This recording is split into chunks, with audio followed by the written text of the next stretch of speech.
আনসারকে দিয়ে যে খেলা শুরু হইলো তাতে বোঝা যায় পতিত সরকারের সেনাপতিরা এখনো সবল এবং সক্রিয়। এই আনসার কাণ্ড একটা কিন্তু ওয়েক আপ কল প্রফেসর ইউনূসের সরকারের জন্য।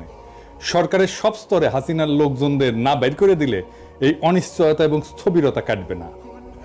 আমি এটা ক্রমাগত বলে আসতেছি, সুপ্পু থেকে শুরু করে হাসিনার নিয়োগ দেওয়া ব্যক্তিদের বাইর করে না দেওয়ার ফল আমরা পাচ্ছি এবং পাইতে থাকবো। এর আগে শীর্ষ আদালতের মাধ্যমে কু করার চেষ্টা হয়েছিল, আগামীতে এই ধরনের চক্রান্ত চলতেই থাকবে।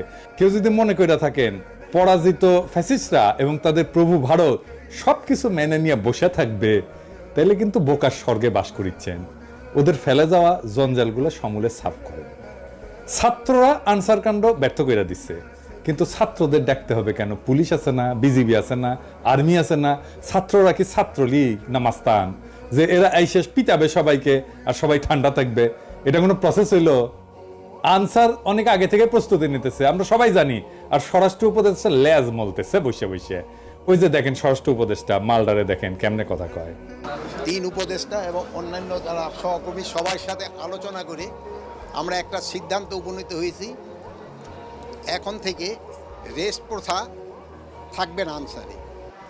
আর অন্যান্য যে যাদের দাবি দাওয়াগুলি আছে ওই জন্য একটা কমিটি করে দেওয়া হচ্ছে। এই কমিটি পর্যালোচনা করে আমাদের কাছে পাঠিয়ে এবং তা আমরা আন্তঃমন্ত্রণালয়ে বসে একটা সিদ্ধান্ত নিব। এটি আপনাদের কাছে আমাদেরই আপনার এই মেসেজটা সবাইকে পৌঁছায় দেন। রেস প্রথাটা একটু কি এটা একটু ব্যাখ্যা করলে ভালো হয়। রেস প্রথাটা হচ্ছে আমাদের নিয়ম নীতিমালা নিয়োগ বিধিমালা অনুযায়ী ওনারা 3 বছর চাকরি করার পরে 6 মাস যাবত ওনারা রেস্টে থাকে। এরপরে ওনারা আবার অঙ্গীভূত হয় 6 মাস পরে। এই 6 মাস ওনাদের জীবন জীবিকাটা একটু দুর্দশার মধ্যে থাকে, সেই জন্য ওনাদের মূল সমস্যাটা ওই জায়গায়। এই জন্য আমরা সবাই মিলে একটা একমত পোষণ করি যে এই প্রথাটা যেন বাতিল করা হয় নিয়োগ বিধিমালা থেকে। সেটা আমরা কিভাবে বাতিল করা হবে সেই প্রক্রিয়াটার মাধ্যমে আমরা এটাকে রেগুলার জব হিসাবে কিভাবে করা যায় সেটা আমরা দেখেছেন কথা কিতে পারে কাঁপিচ্ছে। হ্যাঁ, কাঁপিচ্ছে কেমন করে? আমি শিওর ডরাই প্যান্ট ভিজাই ফেলছে। এরা কোন আক্কেলে স্বরাষ্ট্র উপদেষ্টা বানাইছে? শোনা যায় এরা নাকি বিএনপির রিকমেন্ডেশনে করা হয়েছে, সত্য মিথ্যা জানি না। ওই নাকি কেউ গেলেই তাকে কয় যান বিএনপি করেন বিএনপি করেন, এটা নাকি কয় ওই বিএনপির প্রতি কৃতজ্ঞতায়। যাই হোক, সত্য মিথ্যা তো জানি না। আবার অনেকে আমার কাছে উষ্মা প্রকাশ করেছে যে আমি কেন ওরে 111 কইছি, ওই নাকি ররে ফাটায় ফেলবে একেবারে, কারণ বিডিআর বিদ্রোহ নিয়ে ইন্ডিয়ারে ধরবে, ও ঠাইসা ধরবে। আপনাদের কি মনে হয় ইন্ডিয়ার সামনে দাঁড়ানোর হিম্মত রাখে? সব অপদার্থ উপদেষ্টা নিয়ে চলতেছে। আর এক উপদেষ্টা তৌহিদ সাহেব, উনি মায়ের বাচ্চা হবে তাই ছুটি নিয়ে নাকি আমেরিকা গেছে। এটা রক্তাক্ত বিপ্লবের পরে এই হইতেছে উপদেষ্টার অবস্থা। সালেজন কইছে যে সমস্ত মামলা দেওয়া হইতেছে তার নাকি প্রথম পর্যায়ে পার হইতে পারবে না। তো এর দায় কার বলেন? আপনারাই বলেন। স্বরাষ্ট্র আর আইন উপদেষ্টার তো নাকি? যাই হোক, আসিফ নজরুল্লাহ এটা ব্যাখ্যা দিছে, কিন্তু এটা নিয়ে পরে আলাপ করবো। আজকে অন্য বিশাল প্রচুর আলাপ আছে, সেই জন্য আজকে এটা ধরিচ্ছি না। তো যে অভিযোগে মামলাগুলো দেওয়া হয়েছে তার বেশিরভাগ ক্ষেত্রে তো হাস্যকর। যেভাবে গ্রেপ্তার হচ্ছে অতি নাটকীয়, আর যেভাবে আদালতে তোলা হচ্ছে তার দায়িত্ব জ্ঞানহীন। আপনি যদি কোনো একজনকে অভিযুক্ত করে আদালতেই তোলেন, তারে মাইরা বিসি ফাটায় তো দিতে পারেন না, তাই না? আপনি শুরু করলেন ডিম মারা দিয়া, এটা মানা যায়। কিন্তু এখন আপনি এমন মাইর দিলেন যে বিসি ফাইটে যাবে। মাহমুদুর রহমানের উপরে কুষ্টিয়া আদালত প্রাঙ্গণে হামলা আর কালামানিকের বিসি ফাটায় দেওয়া কোনভাবে আলাদা? আসিফ নজরুল কইছে দুটো নাকি আলাদা। আলাদা না, দুটো একই জিনিস। অগ্রজ সাংবাদিক মাহমুদুর রহমান সাহেব, উনাকে আদালতে কি নির্মম ভাবে রক্তাক্ত করা হয়েছিল, তখন আপনারা সবাই কি প্রশংসা করেছিলেন? আপনাদের টিভিতে কি এই নিউজটা দেখাতে পেরেছিলেন? বিএনপির আইনজীবীরা এই কাজ করতেছেন কলে, এটা সবাই কইতেছে। নিজের বিবেককে প্রশ্ন করেন কাজটা ঠিক করতেছেন কিনা। মানিকের বিসি ফাটাইলে পাবলিকে খুশি হবে। আমার তো মনে হচ্ছে যে পাবলিক খুশি করার মিশনে নামিছেন উপদেষ্টারা। একজন গ্রেপ্তারকৃত অভিযুক্তকে যদি নিরাপত্তা দিতে না পারেন, তাহলে ক্যান্টনমেন্টের মধ্যে আদালত বসান। ক্যান্টনমেন্ট ছাড়া তো এখন আপনাদের কোনো গতি নাই। কিছু হইলে ক্যান্টনমেন্ট, কিছু হইলে আর্মি, তো যান ক্যান্টনমেন্টের মধ্যে যে আদালত বসান, ওইখানে নিরাপত্তা দিতে পারবেন। তো মানিকের উপরে হামলার জবাব কিন্তু প্রফেসর ইউনূসকেই দিতে হবে, আজ হোক কাল হোক, এক সময় দিতে হবে। বিএনপির আইনজীবীদের কেউ এই প্রশ্ন করবে না।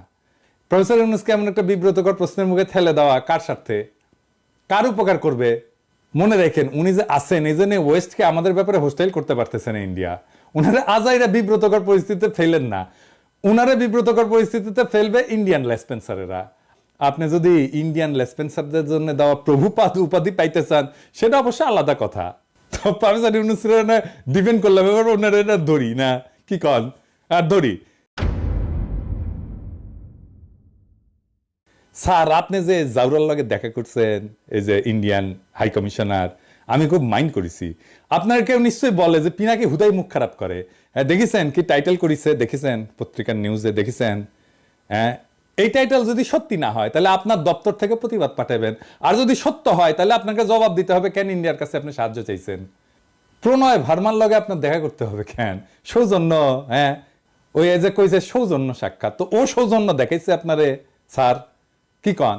আপনার শপথ অনুষ্ঠানেও আসছিল, আসে নাই, ওই সৌজন্যটাটুকু দেখাই নাই। এই তো জাউরের সৌজন্য বোধ, তাই না? আপনি বলেন ছাত্ররা আপনার দায়িত্ব দিছে, তো ছাত্ররা কি ভারতের সাথে কুসুম কুসুম সম্পর্ক অনুমোদন করে? করে না তো। তবে এই ছাত্রদের সম্পর্কে কিছু বলা দরকার একজন অগ্রজ হিসাবে, আর এই এই লড়াইয়ের একজন স্টেক হোল্ডার হিসেবে। আর প্রফেসর ইউনূসকে কিছু ইনসাইড স্টোরি সম্পর্কে বলা দরকার, তাইলে ওনার বক্তব্যগুলো আশা করি আরো নিখুঁত হবে।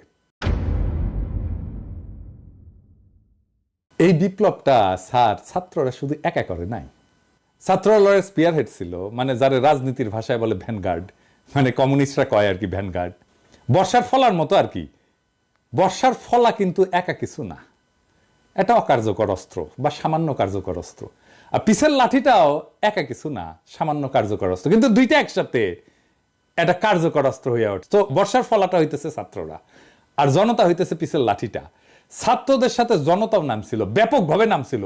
শুধু বিশ্ববিদ্যালয়ের ছাত্র না, মাদ্রাসা ছাত্ররা নামছিল, শহীদ হয়েছে কাতারে কাতারে। কে নামে নাই? রিকশাওয়ালা, গার্মেন্টস ওয়ার্কার, জামাত, বিএনপি, হেফাজতের কর্মীরা, আবু সাইদকে শিবিরের সাথী। তো গত 15 বছর ধরে যারা লড়াই করছে তাদের রক্ত অশ্রু কান্নার উপরে দাঁড়ায় আছে এই লড়াই। এই লড়াই দাঁড়ায় নাই? এই লড়াইকে আকাশ থেকে পড়ছে? হঠাৎ করে বিজয় আসছে? আবু সাইদ যে বুক চিতায় দাঁড়াইছে, এই দাঁড়ানোটা প্রথম কে দাঁড়াইছে বাংলাদেশে? দেখেন তো এই ছবিটা, গার্ডিয়ানে ছাপা হয়েছিল, বিএনপি কর্মী। তারা এইভাবে অসংখ্যবার দাঁড়াইছে। মুক্তিযুদ্ধে যেভাবে আওয়ামী লীগ কুক্ষিগত করেছিল, জনতার বিজয়কে আওয়ামী বিজয় রিডিউস করেছিল, সে একই কাজ কইরেন না। আওয়ামী ন্যারেটিভের পরাজয় তো দেখলেন, এবার আপনাদের এই ন্যারেটিভও কিন্তু পরাজিত হবে যদি এটারে ছাত্রদের লড়াই হিসাবে শুধুমাত্র প্রতীয়মান করেন। 5 তারিখে আর্মি গুলি চালায় নাই, চালাইতে পারত। চালাইলে কি হইতো? প্ল্যান কি ছিল? প্রফেসর ইউনূসকে জিজ্ঞেস করেন। আমি ওনারে একটা কাজ করতে রিকোয়েস্ট করছিলাম, স্যার তো জানেন আপনি, যাতে আর্মির গুলি করা ঠেকানো যায়। উনি কাজটা করছিলেন, আপনাকে ধন্যবাদ। ওনার কাজটা সূত্র ধইরা আমার একজন বড় ভাই যিনি জাতিসংঘে কাজ করতেন, তিনি জাতিসংঘে কিছু গুরুত্বপূর্ণ ভূমিকা রাখছিলেন। জাতিসংঘের মহাসচিবের ক্ষেত্রে একটা ক্রুশিয়াল ভূমিকা ছিল। আমি প্রফেসর ইউনূসকে জানাইছিলাম যে এত কিছুর পরেও যদি আর্মি গুলি করে তাহলে প্ল্যান বি কি? আর্মির সাবেক জেনারেলরা আর্মি কনভয়ের সামনে দাঁড়াইতো। কারা কারা দাঁড়াইতো আমি আজকে নাম কইলাম না। হাসিনা যদি টিকা যাইতো তাহলে প্ল্যান সি ছিল। লড়াই এমন জায়গায় পৌঁছাইছিল যে আমরা সশস্ত্র লড়াই করলেও জিতে আসতে পারতাম, আর আমরা সেটা করতামও, আন্তর্জাতিক শক্তির সাহায্য নিয়েই করতাম, আগাইছিলামও, আর বেশি না কই। এইবার আমি একটা খুব খারাপ একটা সেন্সিটিভ প্রশ্ন করি, স্যার আপনারাও করি, ছাত্রদেরকেও করি, কিছু মনে করেন না প্রফেসর ইউনূস এবং ছাত্ররা। এই যে কয়েকশো পুলিশ মারা গেল, মাইরা যে টাঙ্গায় রাখা হলো, কে করছে? ছাত্ররা। আপনারা এইটার ওনারশিপ নেবেন? নেবেন না তো। থানা আক্রমণ হইল একের পর এক, এমন কোন থানা নাই বাদ গেছে। পুলিশ যে আতঙ্কে পলাইলো, কে মাইরা টাঙ্গায় রাখছিল? কে? ছাত্র ভাই আপনারা রাখছিলেন? হ্যাঁ, কে করলো এটা নিশ্চয়ই বুঝতে পারতেছেন। এই বিপ্লবী সহিংসতা কোনো র্যান্ডম ঘটনা না, আর এইগুলো ছাত্ররা করেও নাই। কিন্তু এই বিপ্লবী সহিংসতার একটা ডিসাইসিভ রোল ছিল। হাসিনা না পড়লে পুলিশের পরে আমলাদের সিরিয়াল ছিল। হ্যাঁ, আমি জানি বাইসা গেছেন আপনারা। ওই যে সব সুন্দরী সব অপসরীরই একটা দুর্গন্ধযুক্ত গুজ্জদার থাকে, সেরকম এইরকম বিপ্লবের একটা বিপ্লবী সহিংসতা থাকে যেটা কেউ ওন করে না, কিন্তু ওই বিপ্লবী সহিংসতাটা দরকার। সেই জন্য আপনি বিপ্লবের পুরা গল্প কোনোদিন পাইবেন না, কারণ এই কথাটা কেউ বলবে না যে আমি এটা করেছি, কেউ বলবে না, কেউ স্বীকার করবে না, কিন্তু এটা হয়েছে। যাই হোক, তাই সবাইরা বাদ দিয়ে একটা গ্রুপকে মহিয়ান করে তোরা কৌশলকে বাদ দিতে অনুরোধ করি। তরুণ ছাত্র নেতা এবং উপদেষ্টা পরিষদের জন্য সামনে কিন্তু বিপদ আছে। বিপদটা কি আমি একটু বলি, খুইলা বলি। ছাত্ররা একটা শক্তি, সত্য, কিন্তু ছাত্র নেতারা ডিসপোজেবল। ডিসপোজেবল কথাটা শুনে আবার মাইন্ড করেন না। ছাত্র নেতাদের শক্তি অতি ক্ষণস্থায়ী। আমিও ছাত্র নেতা ছিলাম, আমিও ঠিক 90-এর অভ্যুত্থানের নেতা ছিলাম। হাজার হাজার ছাত্রকে ডাক দিলে এক কাতারে আনতাম। এখন ওই ছাত্রদের আনতে পারবো? পারবো না, কারণ তারাও ছাত্র নাই, আমিও নাই। ওদের সবার সংসার হয়েছে, রাজশাহী মেডিকেল কলেজে গেলে হ্যাঁ সাবেক ছাত্র পরে পরিচিতি পাইছে, পিনাকি ভট্টাচার্য হয়েছে, সেই জন্য হয়তো আসবে অনেকেই। কিন্তু আমি যদি আজকাল পিনাকি না হইতাম কেউ আসতো না। ছাত্রনেতার তার যে কনস্টিটিউয়েন্সি সেটাতে খুব অল্প সময় থাকে, খুবই অল্প সময় থাকে। ওই যে জায়মান অক্সিজেন বলে কথা আছে না, সামান্য সময় থাকে, ওই রকম জায়মান তার শক্তিটা। এই যে 90-এর অভ্যুত্থানের অগ্রপথিক ছাত্র নেতারা, এই যে দেখেছেন ওনারা কোথায়। এই যে বিচিত্রার প্রচ্ছদ প্রতিবেদন হয়েছিল আমাদের সময়, বিচিত্রার প্রচ্ছদ প্রতিবেদন হওয়া মানে বিশাল বিশাল ব্যাপার। বিচিত্রার প্রচ্ছদ প্রতিবেদন হয়েছিল, ওনাদের ছবি দেয়া, ওনারা কোথায়? কোথাও নাই। অথচ উনাদের কথায় তখন দেশ চলতো। এরশাদের পতনের পরে বাংলাদেশের ছাত্র নেতাদের মধ্যে 4 খলিফার চাইতে বড় ছাত্র নেতা আসে নাই। ওনাদের গত 40 বছরে কোনো বেল ছিল রাজনীতিতে? ছিল না। এখন আজকার ছাত্র নেতারা ডাকলে হাজার হাজার ছাত্র আসে। ঠিক 5 বছর পরে ওই ছাত্র ইউনিভার্সিটি থেকে বেড়ে গেলে সেই একই বাগানে আসবে নতুন কুড়ি। শুধু সেদিনের মালি থাকবে না, ছাত্র রাজনীতি কফি হাউসের সেই আড্ডা, বুঝছাও, এটা থাকে না। বারবার ছাত্রদের সামনে আয় না, জনতাকে যে সামনের কাতার থেকে পিছে ঠেলে দেওয়া হইতেছে, তার সবচেয়ে বড় ভিকটিম হবে ছাত্ররাই, ছাত্র নেতারাই। তারা শক্তিহীন হইয়া পড়বে। রাজপথে ছাত্র জনতার বিপ্লবী ঐক্য হাসিনাকে পরাস্ত করছে। শুধু ছাত্ররা করে নাই। ক্ষমতা জিনিসটাকে আজকের ক্ষমতাবানদেরকে বুঝতে হবে খুব খেয়াল করে, কারণ এটা না বুঝলে আপনি ক্ষমতাকে ম্যানেজ করতে পারবেন না। কারণ ক্ষমতা খুব ডেঞ্জারাস জিনিস। আমি আপনাদেরকে বিপ্লবের একটা এক্সাম্পল দিয়ে দেখাই। ক্ষমতা কিভাবে বিপ্লবকে ধ্বংস করে দিতে পারে। রুশ বিপ্লব টেকেছিল, টেকে নাই। এত বড় সফল বিপ্লব টেকে নাই কেন জানেন? কারণ লেনিন নিজে ক্ষমতাকে কিভাবে ডিল করবেন, জনতার সাথে কিভাবে পুনঃসম্পর্ক স্থাপন করবেন, জনতাকে দিয়ে কিভাবে বিপ্লবকে ওন করাবেন, সেটা বুঝতে পারে নাই লেনিনের মতো প্রখর রাজনৈতিক মেধার লোক। ক্ষমতা এসে বিপুলভাবে অজনপ্রিয় হয়েছেন লেনিন আর তার নিজের দল মাত্র কয়েক মাসের মধ্যে। এটার সাথে বাংলাদেশের অগস্ট বিপ্লবের মিলটা ধরাই দেব, মজা পেবেন। রাশিয়া বিপ্লব হইল, লেনিন ক্ষমতা নিলেন, তারপর একটা নির্বাচন দিলেন কয়েক মাসের মধ্যে এবং গোহারা হারলেন। বিরোধী দল পেল 40% ভোট আর সে পেল মাত্র 25% ভোট। তারপর পার্লামেন্টে রেড আর্মি পাঠায় ওদেরকে পার্লামেন্ট ছাড়া করলেন। এটা হচ্ছে লেনিনের কেরামতি। সফল বিপ্লব করলো যেই দল ক্ষমতায়, তারপরে গোহারা হারলো। আর ওই হারার পরেই Soviet union one party state হয়ে ওঠে ধীরে ধীরে। দীর্ঘমেয়াদে শুধু বিপ্লব না, একটা প্রসপারাস নেশনকে পিছায় দেওয়া হয় বহু বছর, আজকে পর্যন্ত মাথা তুলে দাঁড়াইতে পারেনি। আর একটা এক্সাম্পল দিই, শপথ নেওয়ার আগে মোস্ট প্রমিনেন্ট আর পপুলার ছাত্র নেতা কারা ছিল? আসিফ আর নাহিদ তো, তাই না? এখন মোস্ট প্রমিনেন্ট আর পপুলার ছাত্র নেতা কে? সার্জিস আর হাফনাজ আব্দুল্লাহ। কেন বুঝলেন তো? কারণ ওটা ক্ষমতার বাইরে। ক্ষমতা জনগণের সাথে নেতার দূরত্ব তৈরি করে সব সময়। ক্ষমতাবানকে জনগণ পছন্দ করে না, ক্ষমতা জনগণকে দূরে সরায় দেয়। লেনিনের মতো প্রখর রাজনৈতিক মেধা এই ক্ষমতাকে ম্যানেজ করতে পারে নাই। দুইটা দেশ পারছিল কিন্তু বিপ্লবের পরে ক্ষমতা আর জনতার মধ্যে মেলবন্ধন করতে, কিউবা আর ইরান। সেই জন্যই দুই দেশে এখনো বিপ্লব টিকে আছে। আর এই অরাজনৈতিক এনজিও দুর্বল বুইরাদের ক্যাবিনেট পারলে ভালো, কিন্তু প্রফেসর ইউনূস তো খমিনেও না লেনিনও না। এখনই প্রফেসর ইউনূসের সরকারকে অনেকে এনজিওগ্রাম সরকার বলে। ওই যে হার্টের এনজিওগ্রাম না, ওই এনজিও মানে নন গভর্নমেন্ট অর্গানাইজেশন, আর গ্রামীণের গ্রাম মিলে এনজিওগ্রাম সরকার। হ্যাঁ বুঝছেন স্যার, আপনার সরকারকে এনজিওগ্রাম সরকার বলে। বুড়াদের লাগে এনজিওগ্রাম। এটা নতুন তরুণ বাংলাদেশ করতে পারবে না। আপনার ক্যাবিনেটে 2জন তরুণ ছাত্রকে নিয়েছেন, আমি প্রথম দিন এটা অ্যাপ্রিসিয়েট করছি, বলছি যে এটা ভালো কাজ হয়েছে। আপনি সবাই নেন তরুণ, সবাই সব উপদেষ্টারা তরুণ নেন, এই যে ছাত্রদের নেন, কোনো অসুবিধা নাই তো, আমরা সাপোর্ট করব। ওরা খুব ভালো পারবে চালাইতে। এর আগে ব্রিগেডিয়ার স্বাগত কইছিলেন না আওয়ামী লীগকে দল গুছাইতে, আজকে আসিফ নজরুল পিছে মুজিবের ছবি নিয়ে কইলেন আওয়ামী লীগ ঐতিহ্যবাহী দল, তার সংগঠন করার অধিকার আছে। ব্যক্তিগতভাবে আমি মনে করি কোনো রাজনৈতিক দলকে নিষিদ্ধ করার পক্ষে আমি না। আওয়ামী লীগ বাংলাদেশের স্বাধীনতা সংগ্রামে নেতৃত্ব প্রদানকারী দল। বিভিন্ন গণতান্ত্রিক সংগ্রামে এই দলটার অবদান ছিল। গত 15 বছর তারা যা করেছে সেটা তাদের ঐতিহ্যের সাথে যায় না। মানে বুঝছেন তো, এই এনজিওগ্রাম সরকারের কাম হইতেছে আওয়ামী লীগকে সাফসুতরা কইরা আবার মানুষের সামনে পরিবেশন করা। আসিফ নজরুলকে জিজ্ঞেস করেন, জার্মানিতে হিটলারের দল কি রাজনীতি করতে পারে? আওয়ামী লীগ কি ফ্যাসিস্ট দল না? আসিফ নজরুলকে জবাব দিতে হবে যে হ্যাঁ বা না বলতে হবে। জয়তে বললে চলবে না, যদি কিন্তু ইত্যাদি ইত্যাদি বললে চলবে না। কোন অথরিটিতে আসিফ নজরুল বলে যে আওয়ামী লীগের রাজনীতি করার অধিকার আছে? শেখ মুজিবের ছবি ভাস্কর্য যেই জনতা ভাঙ্গে ফেলা বিপ্লবের বিজয় ঘোষণা করেছিল, সেই নিন্দিত স্বৈরাচার ফ্যাসিস্ট হাসিনার পলিটিক্যাল আইকন মুজিবের ছবি পিছনে লাগায় যে উপদেষ্টাগরি করতেছেন, এইটা কি জনগণের অনুমোদন নিয়ে লাগাইছেন পিছে? জনগণ তো এটা ভাঙছে, আপনি পিছে লাগায় রাখছেন কেন, টেঙে রাখছেন কেন? আর একটা বিষয় একটু আলাপ করে নিই, আমাদের মিডিয়ার কিছু রেসপন্সিবিলিটি নিয়ে। সরকার গুমের শিকার ব্যক্তিদের সন্ধানে 5 সদস্যের কমিটি করছে, এর মধ্যে সাজ্জাদ হোসেন একজন। তো মানবাধিকার কর্মী, এনটিভি একটা নিউজ করেছে এটা নিয়ে, এই যে দেখেন, হ্যাঁ, ওইখানে ছবি দিছে এই মালের, সাজ্জাদ হোসেনের বলে এই ছবিটা হইতেছে সুয়েটার প্রাক্তন ছাত্রলীগের প্রাক্তন সাধারণ সম্পাদক, গত 15 বছরের স্বৈরাচারের সুবিধাভোগী।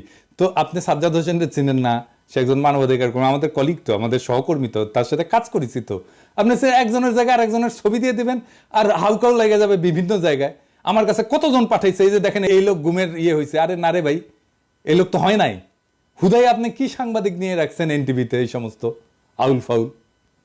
এডিটর সাহেব দেখান তো এনটিভির নিউজটা দেখান, আর ছবিটা দেখান, আর ওই দেখায় দেন যে ওটা কার সাথে মিল আছে, কার ছবি ব্যবহার করেছে দেখায় দেন। এই কাজ করেন না।